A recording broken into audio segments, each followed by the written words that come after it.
안녕하세요. 여러분의 경제학 길잡이, 경제학장 박사입니다. 다들 경제학 하면 좀 어렵게 느끼시죠? 그래서 제가 나섰습니다. 경제학의 명저, 이중구, 이창경 교수님의 경제학 원론을 가지고 정말 쉽고 재미있게 풀어드릴게요. 자, 오늘 첫 시간의 주제는 바로 우리 경제를 움직이는 거대한 힘, 총수요와 그 심장이라고 할 수 있는 소비 지출입니다. 준비되셨나요? 그럼 지금 바로 시작합니다. 자, 여러분 한번 생각해 보세요. 우리나라라는 이 거대한 경제를 힘차게 돌아가게 만드는 엔진은 과연 뭘까요? 뉴스 보면 뭐 수출이 잘 돼야 한다, 정부가 돈을 풀어야 한다, 이런 얘기들 많이 나오죠. 물론 다 맞는 말입니다. 하지만 그 모든 걸 아우르는 훨씬 더 큰 그림이 있어요. 바로 경제 전체의 수요, 총수요라는 개념입니다. 총수요, aggregate demand. 단어부터가 좀 딱딱하죠? 근데 정말 별거 아니에요. 쉽게 말해서 일정 기간 동안 우리나라 안에서 살고 있는 모든 경제 주체들, 그러니까 바로 우리 같은 개인들, 그리고 기업, 정부, 심지어 외국인들까지 이 모두가 우리나라 물건과 서비스를 사기 위해 쓰려고 하는 돈을 그냥 싹 다 합친 거라고 보시면 돼요. 말 그대로 경제 전체에 사려는 힘의 총합인 거죠. 그럼 이 어마어마한 사려는 힘은 구체적으로 어떤 것들로 이루어져 있을까요? 궁금하시죠? 총 수요는 마치 자동차를 굴러가게 만드는 4개의 튼튼한 바퀴처럼 딱 4가지 핵심 요소로 구성되어 있습니다. 지금부터 그 4바퀴가 뭔지 하나씩 뜯어보겠습니다. 경제학 교과서 딱 펴면 제일 먼저 보이는 공식 중 하나가 바로 이거예요. AD는 총수요, 즉 aggregate demand를 뜻하고요. 그 뒤에 C, I, G, X는 바로 그 4개의 바퀴, 4가지 핵심 재료를 의미합니다. 이거 거시경제를 이해하는 가장 기본적이면서도 중요한 레시피니까 이번 기회에는 눈에 확 익혀두세요. 자, 그럼 이 알파벳들의 정체를 밝혀볼까요?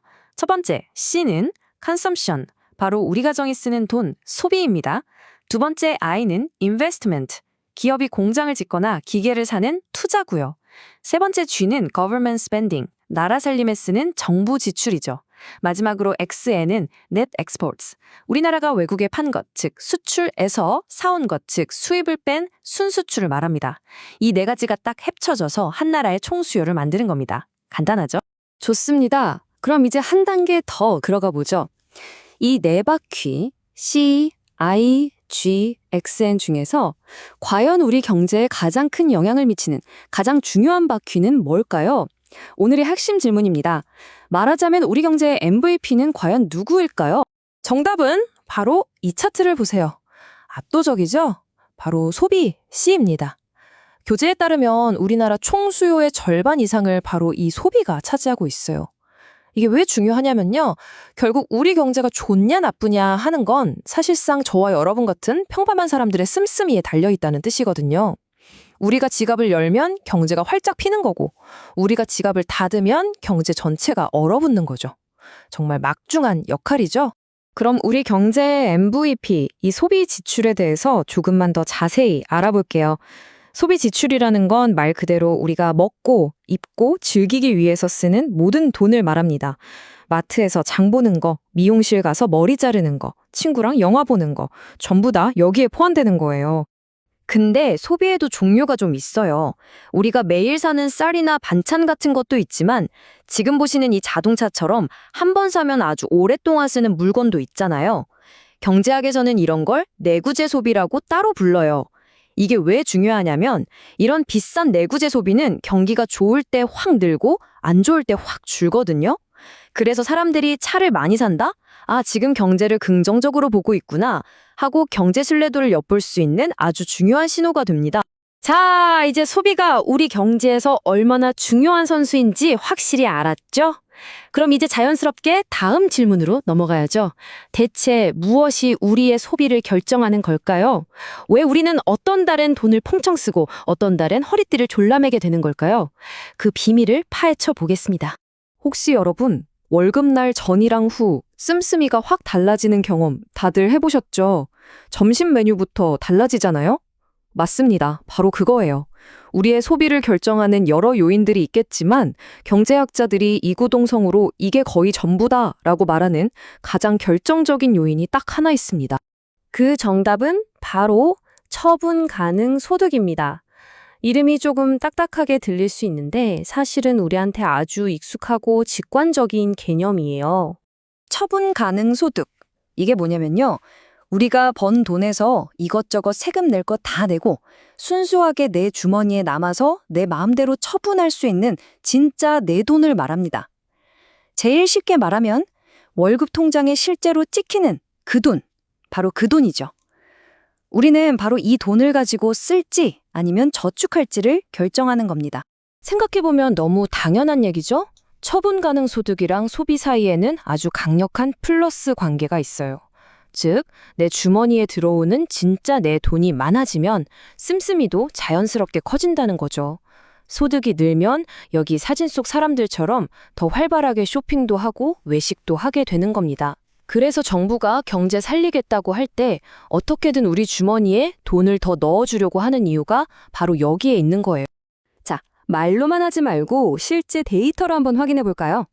교재에 나온 2017년과 2018년 우리나라 자료인데요. 보세요. 처분 가능 소득이 1,497조 원에서 1,539조 원으로 늘어나니까 소비 지출도 정확히 따라서 873조 원에서 912조 원으로 함께 증가한 게 딱 보이죠.